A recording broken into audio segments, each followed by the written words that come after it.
How's it going, everybody? Last video for this year, and we're finally tackling that Highlander rework, the second iteration to be precise.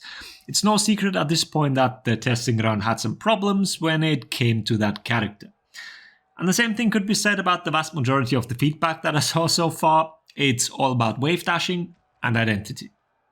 Let me be frank here, if that's your main complaint, then go stand in the corner with the Lawbringer mains that still whine about shove on block. That's the same level of intellect that's being displayed here. With that out of the way, and with that I mean offend the majority of the player base, we can actually continue with the video. What are the changes and what are the problems that need fixing? For one, entering and exiting offensive stance. So there is a new way to get into it, and that is after feints. Hold down the heavy button after feinting and you will enter it. It doesn't feel fast, well, because it really isn't, but hey, it's a way to go back into it after feinting your unblockables. For me, someone who does not play Highlander at all, the button presses do not feel good. But I leave that for the actual Highlander mains to judge. It felt clunky, something you will hear a lot throughout the video. Most of the time I couldn't even tell properly whether I'm entering from feint or if an input got eaten and I just entered it from neutral. The main problem we have here, to be honest, is not even something that came up when discussing the rework. It's just something we accepted throughout the years. And that is how long it takes to be able to attack after entering offensive stance. It is an absurd 900 ms. Question here is now, do we want to be on a similar level like Black Prior or Kyoshin? Well, probably fucking not, considering he has omnidirectional 400 ms lights out of that stance. But what do I know? This is not a state he should be in, but I don't know whether we will like a buff for this either. Well, I guess we don't even know if this can be changed without animation adjustments, and I'd rather he stay a cripple boy over the animation team being occupied for weeks. But while we're talking about offensive stance lights, like I mentioned, all of them are 400 ms now, they're sped up top.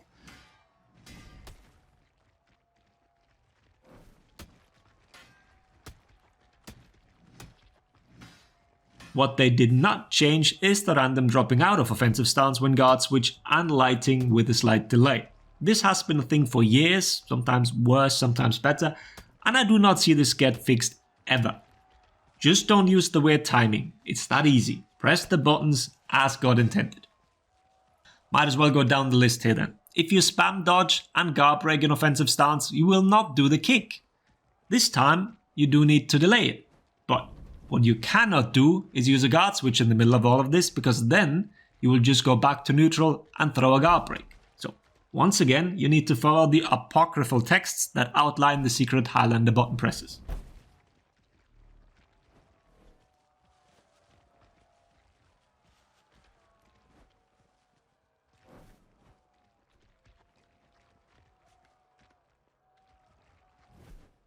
Alright, so far that is when you wanted to stay on offensive stance. But sometimes you want to get out of offensive stance, for example, to parry. But that's not always going according to plan, because the game sometimes just straight up doesn't allow you to parry after you exited through a feint. We have the following scenario: you spam your opponent with offensive stance lights, as intended. They then panic dodge attack you, as is customary among the Fauna player base. So you feint to neutral to parry, but the game won't let you. We don't know why, it's just a thing.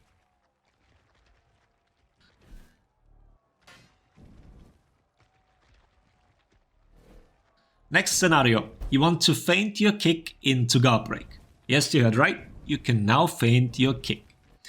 As so often with feinting and offensive stance, inputs get eaten or are unintentionally buffered. In this case here, it's about letting go of the heavy button at the correct time, or your character will throw a heavy instead of the guard break. This is sadly not written down in any of the ancient texts, so our ancestors failed us here.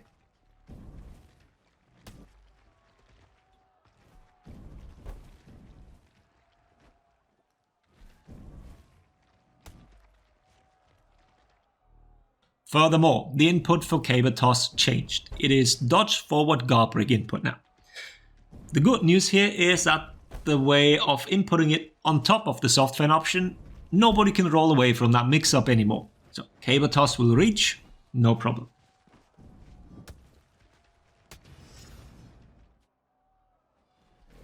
More good news, you now have an actual dodge attack out of offensive stance. Thankfully, they gave up on the atrocity of the last testing grounds where you could caber after side dodges.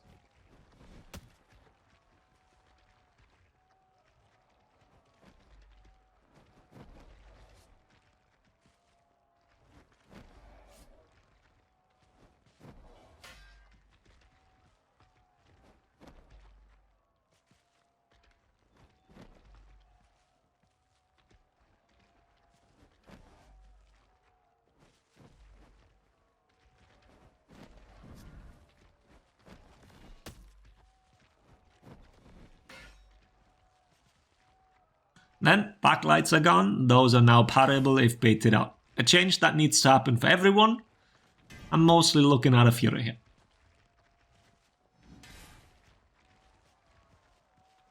Then, hype armor has gone from chain lights. Same treatment as Magi.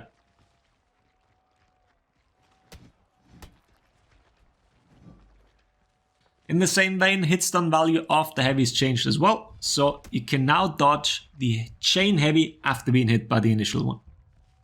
This seems important since Highlander can now get a top heavy on guard break. We can't force people to block the next move. Dodge attack needs to always be an option. I'm somewhat kidding here, but whatever, it's not that bad a change. What you do need to keep in mind here is that you do not hold down the heavy button, because then it's no longer guaranteed, because the game thinks you're entering offensive stance, but you're really not. You're trying to guard break punish, but you know, Highlander things.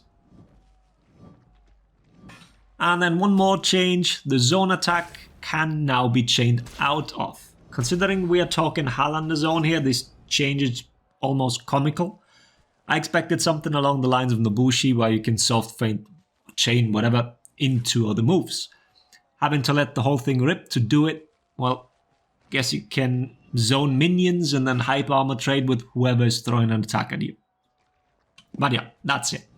The rework is in dire need of more polishing. The big problem are the timings of the button presses. Ubisoft on the one hand changes PK's triple stabs so a baboon can get them on the first try, but Highlander somehow needs immaculate timing to do the most basic things like feint into guard break.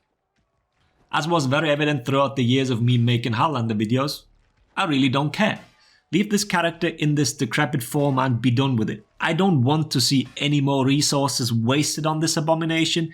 This is a classic example of sunk cost fallacy. Just be done with it. Lower his damage even more so the cancer aspects of his kit don't matter as much anymore, and hope that people will not play him. The skin sold well, so let that be his last hurrah. Out with him. I think that's a good sentiment to leave this year with. I wish all of you a great start to the next year and enjoy whatever you have currently planned, be that some lavish party or a quiet night at home getting drunk under a bridge. I don't judge, you do you. See you all next year. Laters everybody.